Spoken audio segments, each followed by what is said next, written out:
Hi, this is Jen Rubin, editor-in-chief of the Contrarian. If it's Monday, it must be Pablo Torre. Pablo, welcome. It's very appropriate you're in a white room since we look out our windows and we see a lot of white around Washington, D.C. So welcome. Yeah, a lot is falling these days. Yes, well Institutions, put. snow. Yeah, there's a lot to get to. Well put. Well put. Minneapolis. We're seeing an unusually strong response, first from Minneapolis teams, but also, for example, from the entire NBA Players Union, which doesn't necessarily speak out on every issue. What do you think has changed, and what do you expect to see from other leagues and other players? Yeah, it's an important thing to remember that professional athletes in 2026 at least are a weather vane. Speaking of the weather, they are not the most political group in Right. America. We've been waiting. I have been waiting, at least personally, to see when are there going to be loud, explicit comments about the second Trump administration. Remember, 2020, Minneapolis, George Floyd, that summer, the pandemic, sports was really out front in lots of ways. Yes. And it has been very, very quiet since until now. I think that's fascinating as an indicator because it's not Jeffrey Epstein, it's not Venezuela, it's not tariffs, it's not any number of things that we've talked about here, which would have more than justified some sort of puncturing of that veil between sports and quote unquote the real world. But it's again Minneapolis, and it's in this case, yeah, another shooting of an innocent American citizen on camera at the hands of a paramilitary force that wants everyone to believe that what they're seeing is not reality. And so that move by the NBPA, by the NBA to also reschedule the Timberwolves game against the Yes. Warriors, as Steve Kerr, the head coach of the Warriors, who has been a very, I would say, a high integrity voice for a long time about Absolutely. sports and sociological issues. All of this stuff combined, as does Charles Barkley, by the way, on ESPN, acknowledging how horrific all of this stuff is, how untenable all of this stuff is. It indicates that they are responding to a degree of, frankly, Main Street extremism, what qualifies Yes. as insane behavior by our government that has cut through in ways that are eye opening. Absolutely. And I've been thinking about this a lot, Pablo. There's part of me that is deeply disturbed that the outrage didn't happen when we saw Hispanics pulled off the street and shipped out to CCOT. It didn't happen when a serial number of African Americans were gunned down by police. But white victims, sadly, do get a level of attention and touch people in a way because they can't necessarily relate to people who don't look and sound like them. That's a disturbing reality, but that seems to be part of what's going on. People can't look away. Someone who's a gun owner, someone who's white says, oh gosh, it could happen to me too. Yeah, look, you don't need to speak the language of the faculty lounge, speaking about otherization, which is accurate in terms of what you're Yes. describing, to make the point. This administration, Stephen Miller especially, has tried to make this a war against the foreign other, a war Yes. against the brown and the black invaders, as opposed to the good white American citizens of this country. And it speaks, if nothing else, to just the total lack of control he has over his own paramilitary forces, that they are Yes. gunning down some of the worst victims through that political lens you could imagine. I mean, I just want to point this out very, very bluntly. In this case, you have a VA nurse who worked in the ICU who was reading these last rites and tributes to veterans, who was there with a camera in his hand, exercising his Second Amendment right in a state like Minnesota, in an attempt, in this case, to defend a woman that we could all see on camera.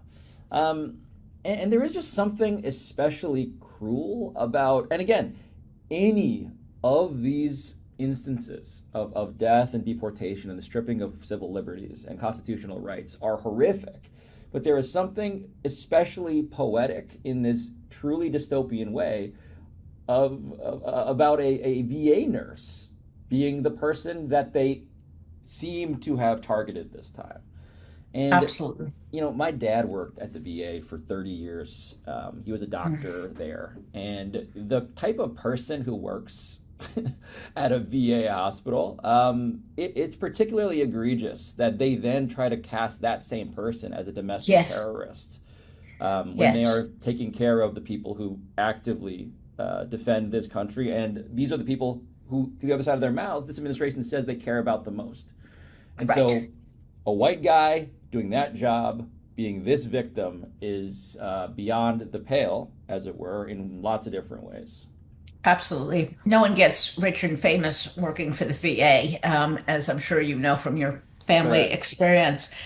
Um, Let me shift gears ever so slightly. We've been talking about potential problems for the World Cup that is going to be paid partially here. You have a German soccer executive talking now about a boycott. I don't know whether European and other teams will refuse to come, but one can imagine en masse international fans not showing up here. How likely do you think that is now, given the recent events? And wouldn't they be utterly justified from a personal safety standpoint, let alone from a political standpoint, and saying, you know, I'll go to Mexico, I'll go to Canada, but I'm not coming to the United States? Yeah, I mean, it's so interesting to see a headline that has since been buried because of what happened in Minneapolis. But it directly relates to this. It's the fact that the Giants outfielder, Jung Hoo Lee, was detained by Yes. by the Border Patrol. That is a professional athlete coming back from overseas in which he is held because there is some dispute now about his paperwork. And so, from a pure, just like, do you think this is possible perspective, we just had a case in which a pro athlete literally was held up at the border, at the airport. And now you have a situation in front of professional sporting events that are causing them to be rescheduled, in which no one seems to be in control. And from that perspective, yeah, the only reason the United States, I mean, there are lots of good reasons why the U.S. should be the host of a World Cup when you talk about this in a vacuum.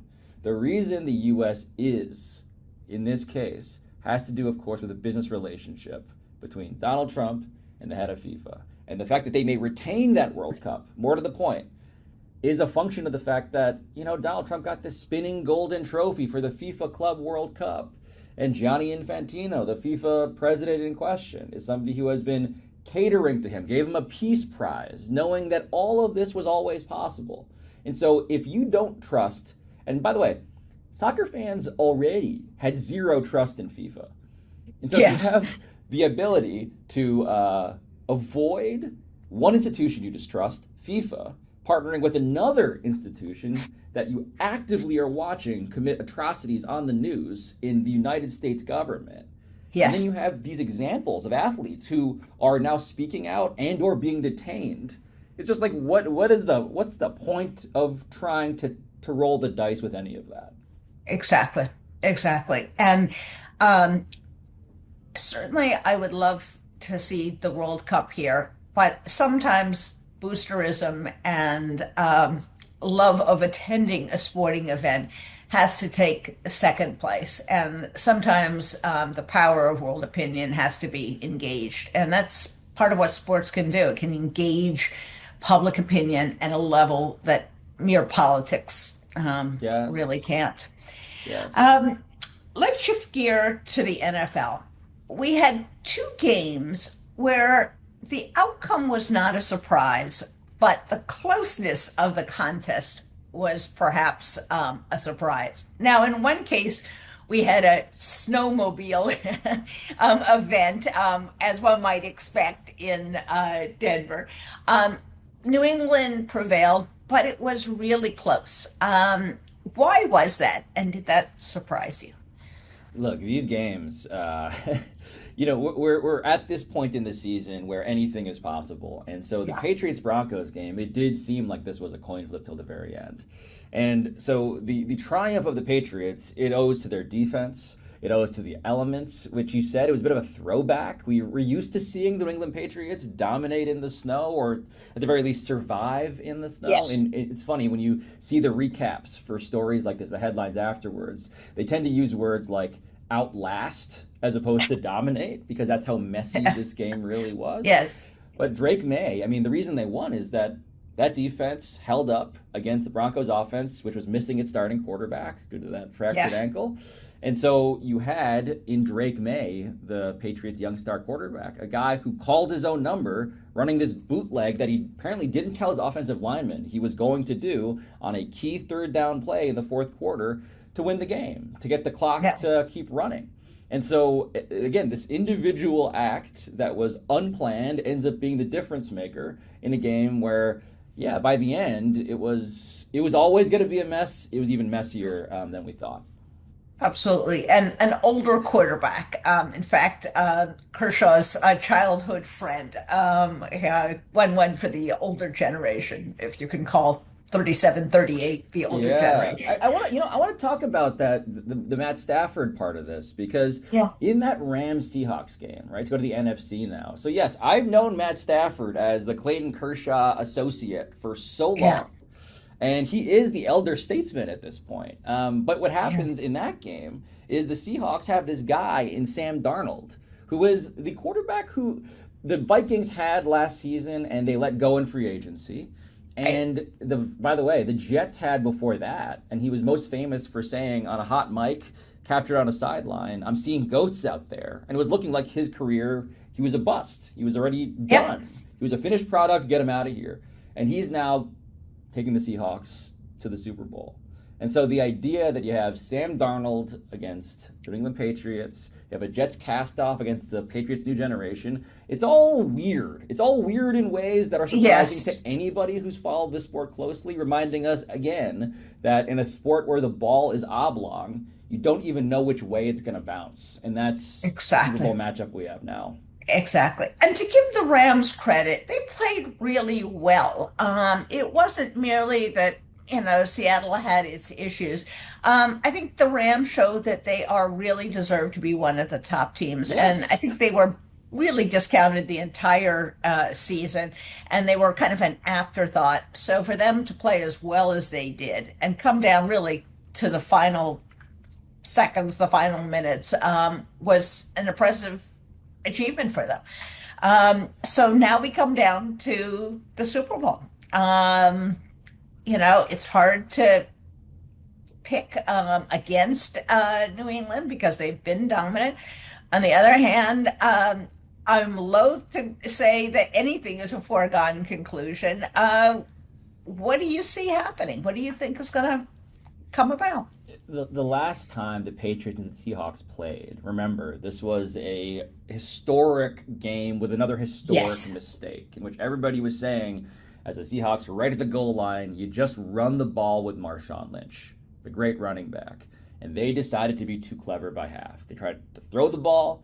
The ball got intercepted by Malcolm Butler in the end zone, the Patriots defensive back, who runs it the other way. And the Patriots they win, and it's with no with really, I mean, with no ambiguity, due to one of the worst strategic decisions it turns out that there's ever been in professional sports. And so once again, even though the cast has changed around this, Brady's gone, Marshawn's gone, Russell Wilson is gone, all of that, I think that it's going to be close. I can Yeah. very easily imagine another game coming down to the last play, befitting of a season in which everybody has seemed interchangeable to the point of mediocrity, with moments, though, for rare individual heroism. And I will take the Patriots once again to eke out a victory. And, I just can't wait for them to make me look stupid by saying so. Absolutely. And, we're now, because the NFL has been around for a while, into a situation where certain franchises have multiple legacy errors. This potentially could be the beginning of another one. And really, there are a few teams that we have seen in various generations who have appeared again. Is that simply because of ownership? Is that because of support from the fans. What do you attribute to the fact that certain franchises, decades apart, seem to return again and again to the Super Bowl and to success?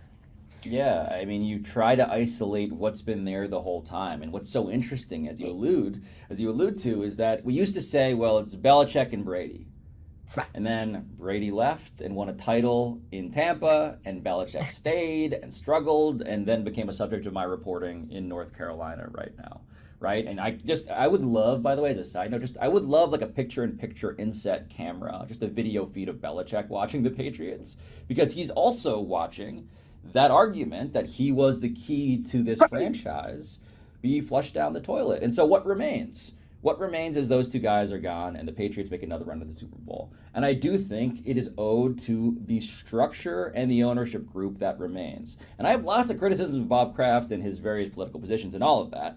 But when it comes to what he has set up, which is a system in which you try and get a really good coach, and Mike Vrabel, the Belichick disciple Yes, turn replacement, has done a fantastic job this season. And you try and find the next great quarterback, you credit the people who were there both times. And that's a front office that in some big chunks still remains. And that's an ownership group which has decided to trust the right people. And trusting and delegating to the right people is really, really hard in sports. And that's why we see it so rarely.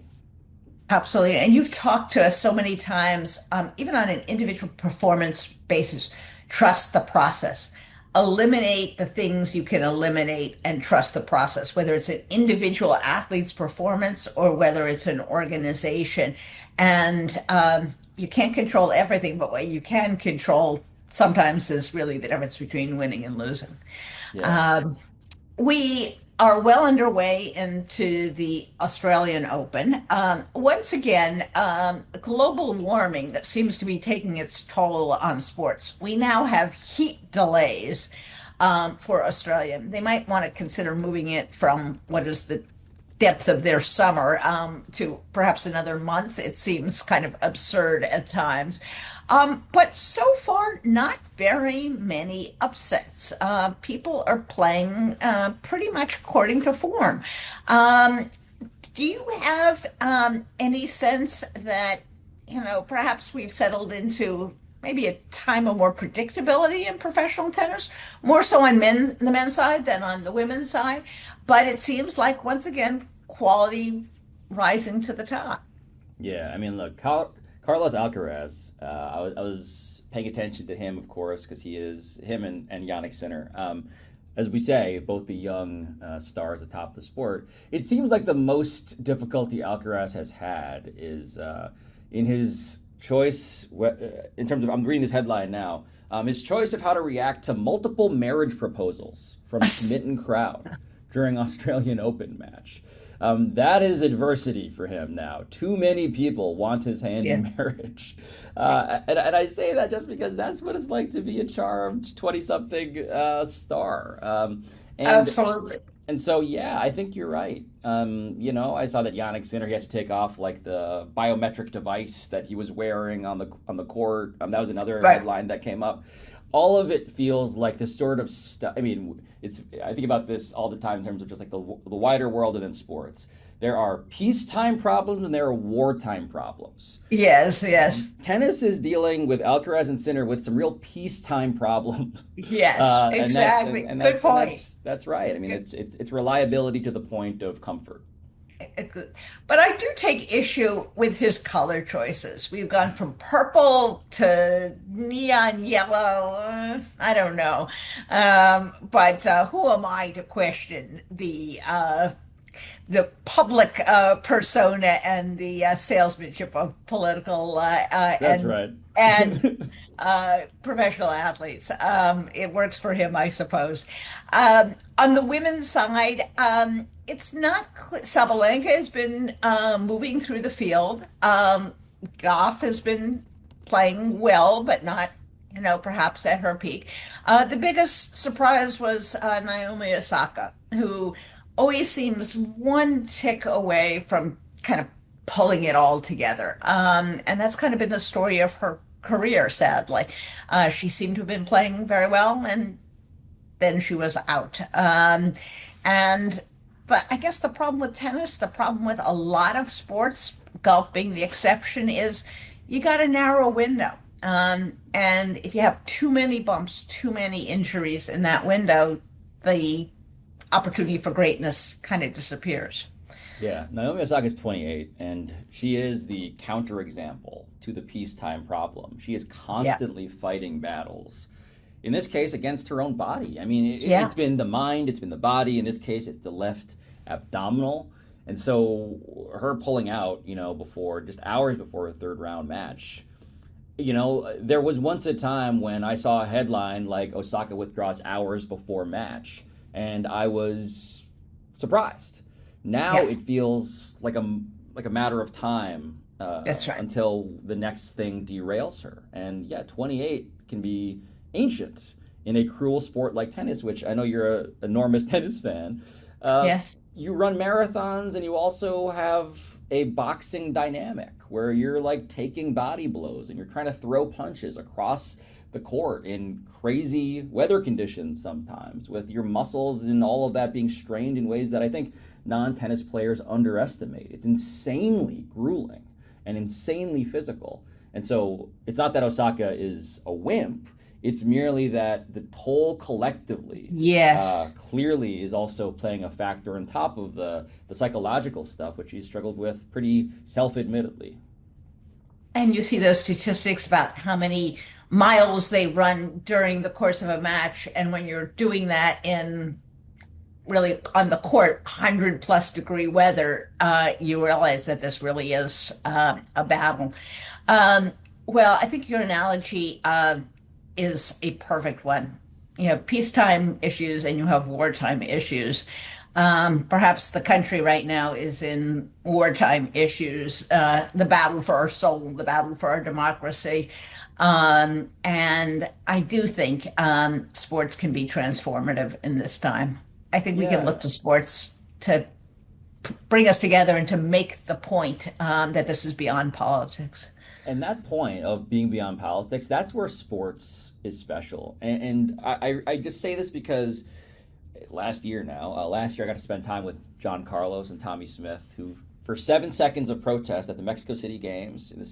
60s, the Olympics, are still talked about as these people who made an impact because they raised their fists in the air for 7 seconds. And the thing that I always think about is the reaction. The reaction to what they did was so deeply and ferociously cruel at the time because they Yes. were imposing. It was like Tommy Smith and John Carlos were imposing Yes. their politics in a place where it was supposed to be, just sports. And that's the power of it, actually. The power of it is you're putting a reality check in front of people who did not ask for it. It's a non political audience that has to see the ways in which the real world have always been inside of sports, but are now being inflamed because people, again, are trying to use sports to further, in the case of this administration, a truly autocratic regime that is beyond any reasonable debate about whether this is normal or reasonable or even legal. And so, in that regard, if and when more sports, more athletes, more coaches, more games are rescheduled, in the case that all of those bodies react to what is happening in front of their eyes, the more people will realize this is something that has gone too far. And they may not like it, but they will have to see it and react to it. And that's power in a really, really important way in an attention economy that's very loath to give out that attention. I cannot say it any better than that. Thank you, Pablo. It is always great to talk to you in these moments where sports, politics, humanity collide. So we will be watching the rest of this week and beyond that. So great to see you. Stay warm and out of the snow if you can, and we'll talk to you next week. Yeah, white like snow, white like a padded room too sometimes. So I'll That see could you. be it. I didn't think I of kind of, I that. kind of, Yes. kind of, it all makes me feel a little crazy, but I will Yeah, talk to you next week, Jen. exactly. Take care. Great seeing you. Bye bye.